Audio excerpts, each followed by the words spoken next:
viol conjugal, violence conjugale, harcèlement, intimidation, envers tes ex bien sûr, tu n'auras jamais les couilles de t'en prendre à un homme. Paraît que t'as une ardoise avec ton ex, à propos d'un couteau aussi, que tu l'as forcé à retirer sa plainte. Une plainte même retirée ne disparaît jamais, renseigne-toi. Donc avant d'aller aboyer pour rien au commissariat et déranger la police qui ont mieux à faire que gérer ta guerre d'ego, réfléchis bien. Vas-tu risquer de grosses condamnations pour me coller une diffamation sur le dos? Cette fois tu te attaqué à la personne de trop et plus malin que toi. Je vais te battre à ton propre jeu de mauvais perdant procédurier. Parce que sache qu'en allant au commissariat tu vas me mâcher le travail. Car je n'aurai même pas besoin de remonter en porter plainte pour lancer les procédures contre vous. Tu vas me faire pour moi en allant porter plainte. Merci Ed. Ça ira jusqu'aux tribunaux et ça deviendra donc public, et là crois-moi bien que je chanterai comme un pinson façon Ed. Et pour changer, c'est toi qui dégusteras un peu la sauce que tu sers aux gens depuis trop d'années pour voir si ça te plaît, espèce de parasite social. Sauf que moi ce sera la vérité que je chanterai, et les gens, tu sais, ils ne sont pas aussi cons que tu le penses et le souhaiterais. Ils sont capables de faire la différence entre mensonge et vérité quand ils l'entendent, surtout quand on a pris soin de la nourrir avec les preuves. Si en plus c'est reconnu au tribunal dans le cas où vous jouez le bluff jusque-là, ce sera une belle victoire, votre chute sera un spectacle appréciable. Crois-moi, les frais d'avocat c'est pas cher payé pour obtenir enfin justice contre vous et que le mal que vous nous avez fait soit reconnu. On en a besoin, donc on est prêt à aller jusque-là s'il le faut. Mais je ne devrais même pas débourser quoi que ce soit pour déclencher votre descente aux enfers. Merci encore Ed. Si tu ne l'acceptes pas comme un homme qui n'assume pas un minimum que ses mauvaises actions du passé le rattrapent enfin, faudra bien aller jusqu'au public pour que tu comprennes que le bluff ça va bien un moment, mais cette période de facilité est révolue. Vous l'avez compris, la suite dépendra de vous. Ou alors, avale cette gorgée bien dégueulasse, et ensuite retire de ta bouche immonde à vie. Tu m'entends petite merde? Pour toute ta vie? Sinon tu payeras l'addition salée qui t'est due avec tous les arriérés. Tout se paie un jour et il est temps que tu passes à la caisse. On verra qui y laisse le plus de plumes au terme du procès et qui demandera des dommages et intérêts à qui. Qu'il arrive encore quoi que ce soit. Nouveau mensonge ou histoire et je considérerai que t'en as pas eu assez pour comprendre ta responsabilité dans tout ça.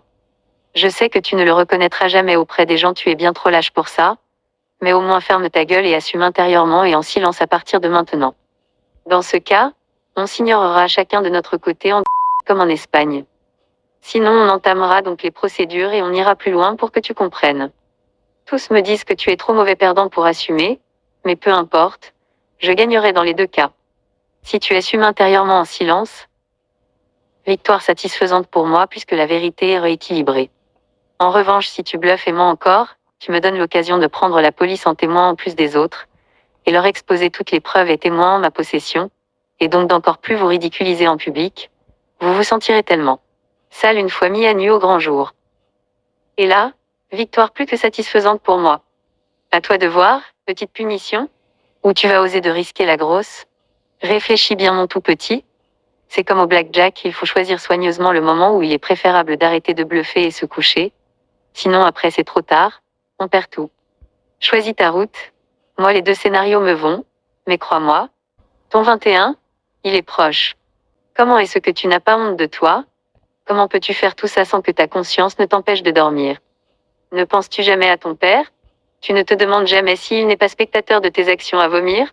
Je te souhaite de payer tout ça et pourrir en enfer pour ce que tu as fait vivre et fait toujours vivre à ces femmes, et tes abus de confiance envers des gens qui sont trop gentils et qui ont trop bon cœur pour voir clair dans ton jeu. Tu es sournois. Extraordinairement sournois. Je me souviendrai toute ma vie de ce moment, où tu pleurais toutes les larmes de ton corps, en me regardant droit dans les yeux. Tu me disais que le grand méchant Jérôme profitait d'une mauvaise passe dans votre couple pour te voler ta femme. J'étais jeune, extrêmement loyal et beaucoup plus indiscipliné à cette époque, et tu le savais. Je sais aujourd'hui que tu espérais que j'aie lui cassé la gueule pour toi. Heureusement que ma femme m'a tempéré, qu'est-ce que je me serais senti con, aujourd'hui. Car des années plus tard, j'ai appris par Justine témoin d'eux, que vous étiez même plus ensemble, quand ils ont commencé à se rapprocher. Et toi, tu as failli réussir à m'envoyer tabasser, celui qui était, en fait, son ange gardien, après cet enfer que tu lui as fait vivre. Je me le serais jamais pardonné. Jamais je n'aurais soupçonné à cette époque que tu étais un si bon acteur, à pleurer droit dans les yeux de cette manière, pour toucher le cœur des gens afin de les utiliser dans ton intérêt. Tu n'éviteras pas la justice du ciel, nul n'y échappe. Alors un bon conseil, si tu veux éviter celle sur terre en plus, fais-toi oublier et ne nous cause plus jamais de tort. Et puis, je vais te dire, avant de te risquer à t'attaquer à moi, commence par oser faire descendre ton chien du canapé sans envoyer Anissa. à ta place parce que tu en as peur. Mesure-toi à quelqu'un de ta catégorie, pour moi, tu n'es pas prêt.